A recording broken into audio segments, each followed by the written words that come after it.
The number of ways you can receive an engram are almost infinite. But all engrams fall into just 3 basic types. Let's take a look at each one of them and see the different ways in which they aberrate you. The first type of engram is called a contra-survival engram. Contra means against or opposing. So a contra-survival engram is an incident containing physical pain and data that threatens or seems to threaten your survival. Man, you're a loser! The contents of these engrams cause aberrations that act as blocks to your dynamics and your basic purposes. That was pathetic! You're not good enough and you never will be! Imagine going through life feeling that regardless of what you do and how hard you try, you'll never be good enough. I can't do it.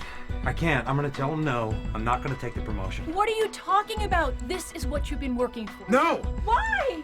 I'm not good enough, Carol, okay? I'm not good enough and I never will be. The contra-survival engram acts like a suppressor to you. But you're being suppressed by something from within yourself, and you have no idea it's there. The second type of engram is called a pro-survival engram. Pro means in favor or supporting of. Now, no engram actually aids your survival in any way.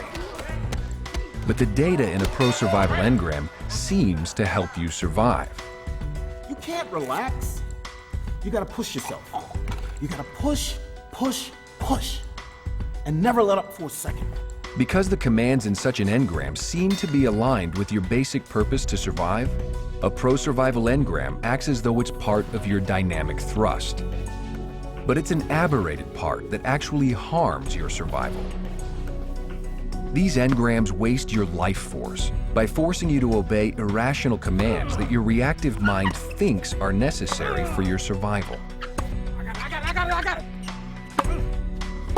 A pro-survival engram causes behavior that's very aberrated, Dave, relax, man. For God's sakes, it's supposed to be a friendly game. and you have no control over it. Now, there is a specific kind of pro-survival engram called a sympathy engram that's the most aberrative engram you could have. A sympathy engram contains someone you think has rescued you or defended you when you were in danger. She can't breathe! That person offers you sympathy and protection when you're sick, injured, or in any way experiencing physical pain. My poor baby. It's okay. Daddy's here. You're safe now. And because they helped you survive, your reactive mind now thinks you need that person to continue surviving. In Dianetics, we call such a person an ally.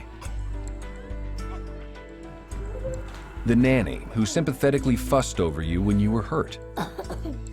The aunt who begged your pregnant mother not to abort you. Jackie, do not get rid of it. If you can't take care of it, I certainly will.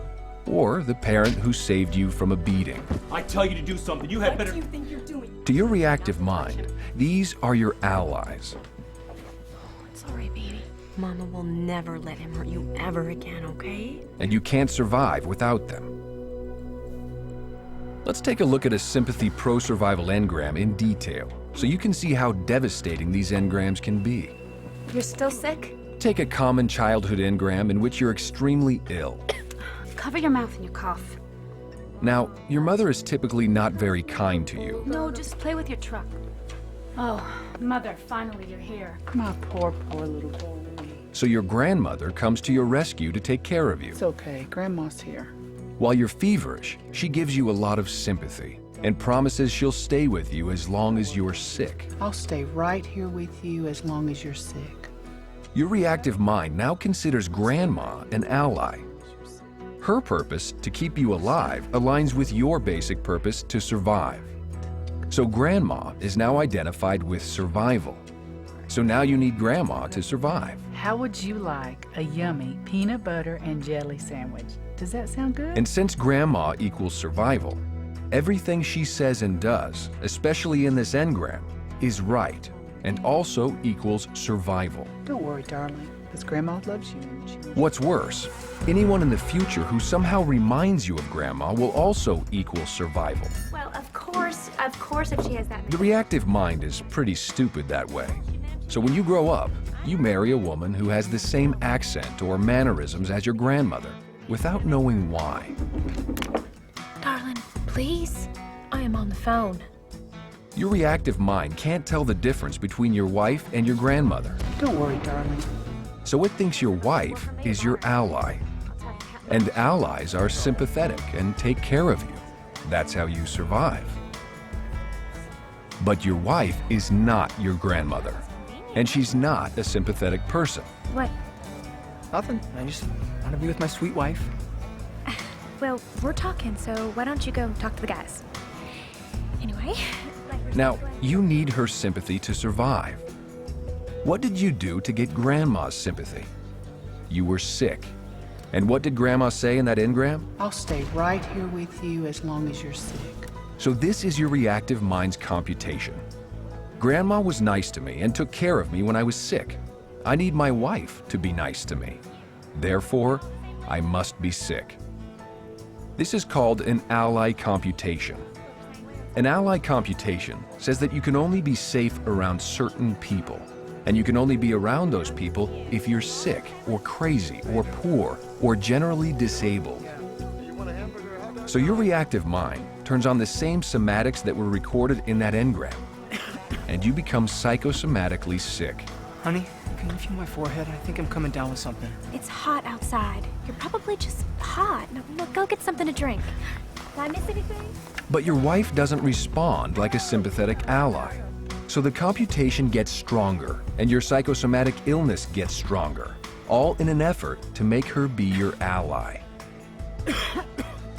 This is the basic pattern of all sympathy engrams. Bye, honey. Bye-bye. Sweetie, I really don't feel good. Let's go home. We can rent a movie and snuggle. No. I want to stay here. I'm having a good time. The engram insists that you have to be sick in order to survive. And because your wife's voice constantly reminds your reactive mind of Grandma, that engram is constantly re-stimulated. So you get sick over and over again. Aren't you getting up? You're gonna be late for work again. Oh, I'm not going into work today. I'm sick. Again? You're always sick. What is it with you? No. Honey, can you make me a peanut butter and jelly sandwich? For breakfast?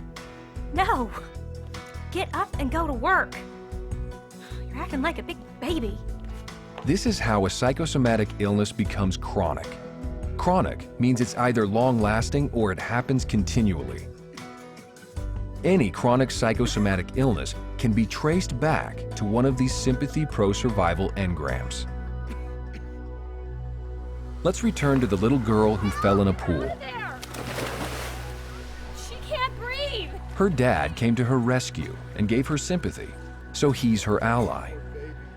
The engram also contains the comments, Daddy's here. You're safe now. her ally computation is Daddy equals survival equals you're safe now equals she can't breathe. So when this girl grows up, she has a chronic psychosomatic illness called asthma. The engram is telling her that when she can't breathe, she'll get sympathy and feel safe. And that's the way to survive. Go back to the beginning and go over it again.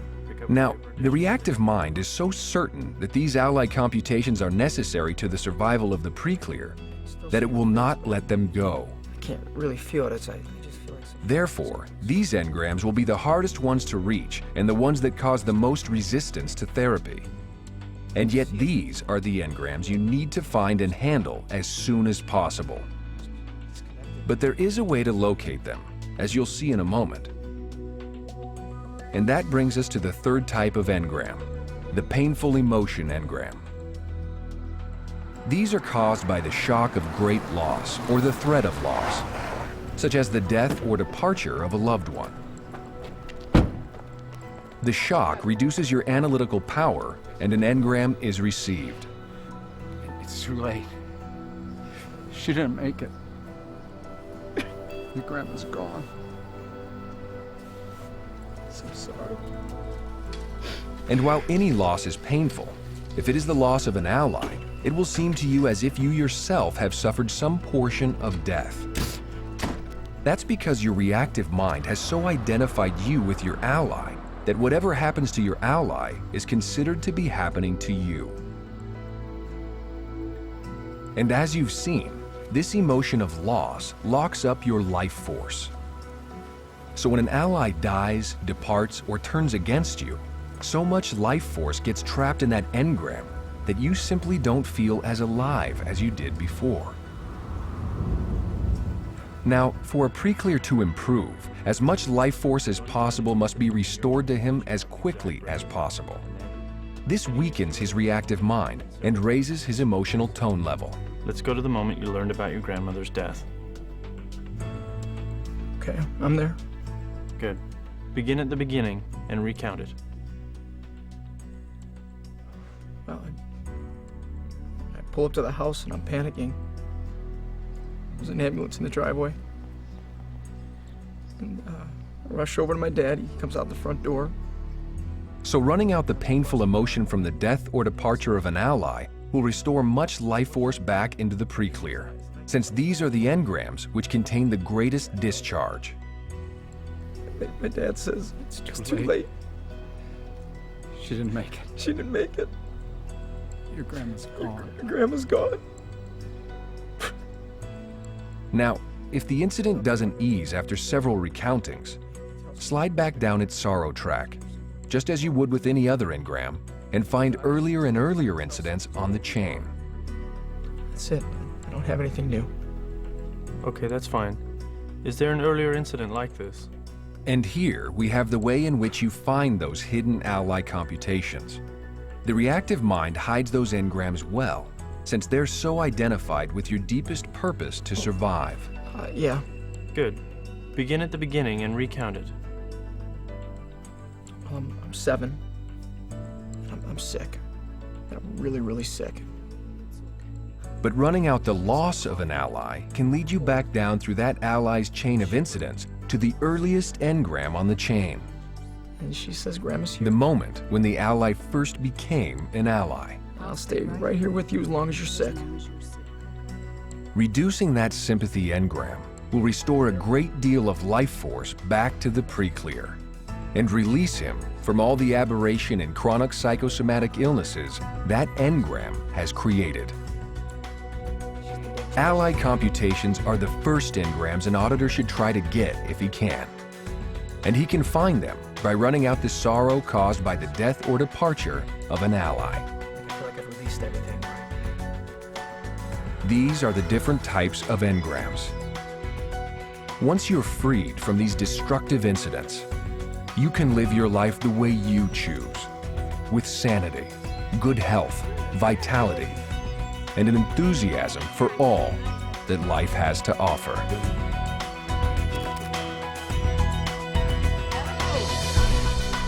You'll find much more information about these types of engrams throughout the book.